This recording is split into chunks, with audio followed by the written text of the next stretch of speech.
আসসালামু আলাইকুম। ১০০০ দিনের চ্যালেঞ্জের প্রথম দিনে আপনাকে স্বাগতম। মূলত আমার এই চ্যালেঞ্জটা হলো আমাদের ব্যবসার বর্তমান অবস্থান থেকে ঘুরে দাঁড়ানোর। এর জন্য আমি সময় নিয়েছি ১০০০ দিন। এই ১০০০ দিনের মধ্যে আমাদের এই ছোট্ট হোমমেড ব্যবসাকে একটা কোম্পানিতে পরিণত করব ইনশাআল্লাহ। যেখানে কাজ করবে কয়েকশো মানুষ এবং এই ফুল জার্নিটা আমি আপনাদের সামনে তুলে ধরার চেষ্টা করব ইনশাআল্লাহ। আমি জানি না আগামী ১০০০ দিন আমাদের সাথে কি হবে।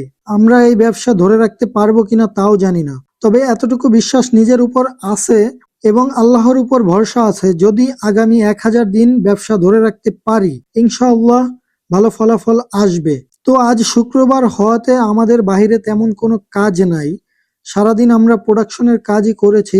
আসলে ব্যবসায় ভালো কিছু করতে হলে মার্কেটিংটা খুব ভালোভাবে করতে হয়। প্রোডাক্ট যতই ভালো হোক, মার্কেটিং সঠিকভাবে করতে না পারলে, মানুষকে বুঝাইতে না পারলে বিক্রি করা খুবই কঠিন। আর এই কাজটা বর্তমানে আমরা করতে পারছি না।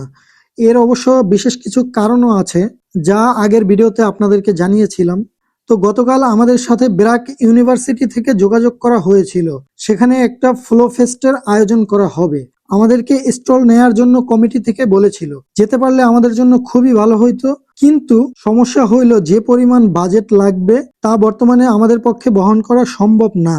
তবে আমাদের ইচ্ছে আছে আমরা একবার ফ্লো ফেস্টে স্টল নিব ইনশাআল্লাহ। দোয়া করবেন আমাদের জন্য, আল্লাহ যেন আমাদের এই যাত্রা সহজ করেন, চ্যালেঞ্জটা যেন সম্পূর্ণ করতে পারি, একটা কোম্পানি যেন দাঁড় করাতে পারি ইনশাআল্লাহ। তো দোয়া করবেন। আসসালামু আলাইকুম।